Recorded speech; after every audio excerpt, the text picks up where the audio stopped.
Well, joining us now live from London is former Reform UK candidate Mayuran Senthilnathan. Great to see you as always, Mayuran. A couple of things really keen to get your thoughts on. The Graham Lyonan arrest, which is extraordinary. Talk about, Orwellian censorship gone absolutely insane. But also this resignation of the Deputy PM, Angela Rayner. She's a hardcore lefty. She had to step down. Here's Nigel Farage talking about it.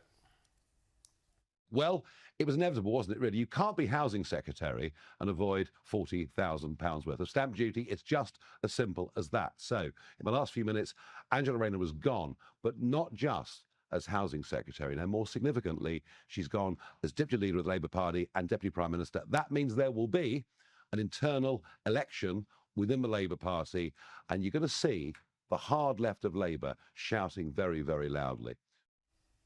And we've seen that, Mayuran. So tell us what's happened. Tell us all about it. Thanks.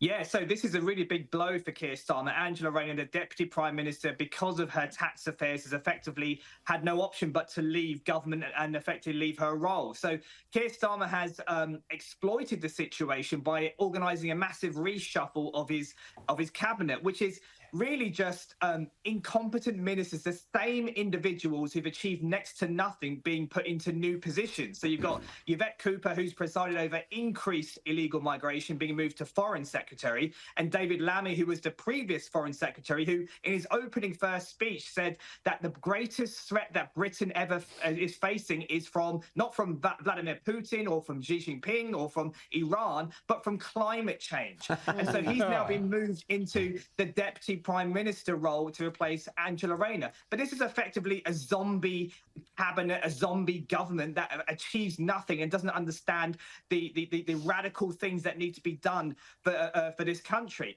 But what Nigel was alluding to there, that this could start effectively a domino effect, because there are many fault lines within the Labour Party. The Labour Party is organised and made up of globalists, socialists, woke identity politicians, the Gazan vote, the working class industrial vote, climate change activists. You can't hold all of these people together in a singular ideology, especially under Keir Starmer. And Angela Rayner leaving is now going to exploit these fault lines. Now, just a couple of days ago, Nigel went openly and said that he believes that the next general election won't be in 2029, but will be 2027, because he believes this Labour government will collapse under the stress of what is about to happen. We have a new hard left party that's just been formed under Jeremy Corbyn. We have an economic crisis where the economy is on a cliff edge. We have illegal migration, which is leading to civil unrest, and the Labour government is tanking in the polls. That stress will expose these fault lines and effectively, I think, trigger a vote of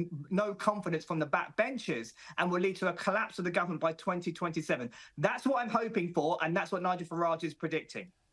Sounds great news for me. I love the sound of that. James? Well, in the meantime, whenever that election is held, you've still got potentially years of this government, this zombie government, as you describe it, that from where I sit seems to really not like the people or the country that it is governing. Now, I've been shocked to see all of these displays of English flags, which you would think be normally wonderful displays of patriotism. But apparently, according to GB News, the Home Office has decided to set up a hate crimes unit because apparently displays of English flags set up a narrative challenge. What is this narrative that the flags, the good old St. George Cross, might be challenging there? Well, once again, patriotism has been conflated with far-right activism. Now, I understand the St. George's flag in the past, years ago, was associated with some far-right activism. But we're now in 2025.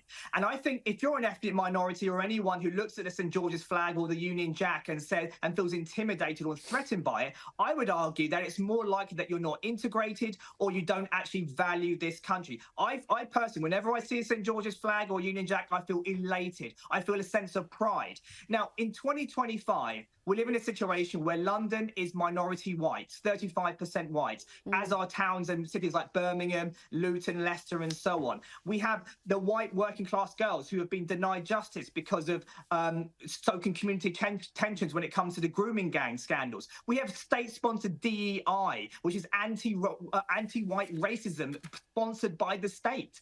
You know, we even have things like the government legislating it in court and fighting in court against local citizens to keep migrant hotels opened, arguing that migrants actually have more rights than the local citizens.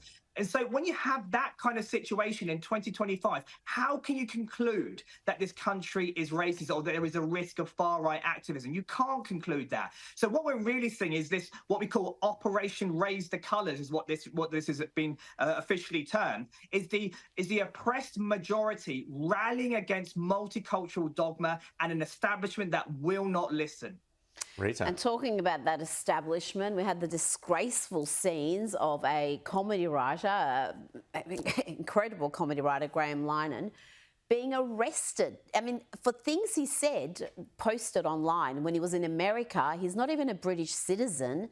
And I just wonder, does that put all of us in danger? If we've said things like, there's only two genders, that men can't have babies, that men have absolutely no right to be in women's spaces.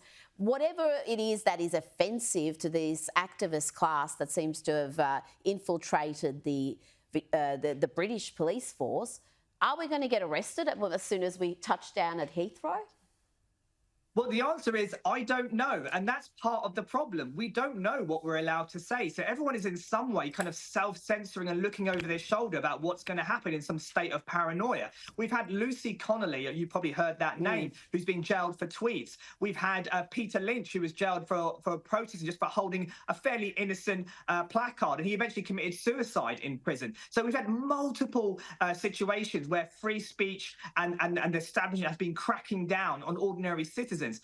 But this is probably the worst and the most climatic incident that's happened. And I hope it's going to be a line in the sand to actually say enough is enough. Now, the Met Police and Mark Rowley, they've blamed the government and said this is about your legislation. But really, the Met Police have been played by trans activists. Yes. And the reality is that this is about common sense. This is about legislation. This report was passed through multiple chains of command at multiple levels of the police force, and at every level they escalated to the extent that 5 armed police officers needed to meet Graham Linehan at Heathrow Airport to arrest him. I mean, this is absolutely insane, and this is the reason why Nigel Farage. I mean, this is great timing because Nigel Farage was on his way to Washington to actually talk about free speech, and he put it to the American establishment and just to say this is a crisis, warning them and trying to humiliate and also put pressure on Keir Starmer to actually make the right decision. Now, he was wildly condemned as being unpatriotic and talking down Britain on the international stage, but I would say what's unpatriotic is to stand by in silence